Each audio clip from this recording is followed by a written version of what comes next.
When I look at other artists, in my personal opinion, I think every human being is a role model and has a responsibility to the other human being, no matter who you are.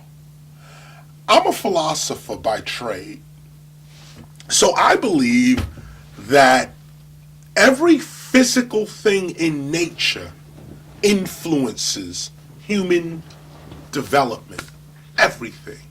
The camera, the TV, the mic, everything, the air. Everything in physical nature influences everything else. So when artists say, I'm not a role model, that is a conscious decision to shirk your responsibility in nature. When you say you're not a role model, you can say that. You do have that choice. That is your freedom. The question is it the truth?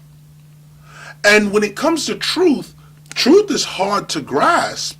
That's why a lot of philosophers like myself, we don't run around blurting out the truth. We blurt out the facts. Because truth is a little harsh to deal with. A lot of people ain't ready to deal with the truth. What's the truth in this particular instance?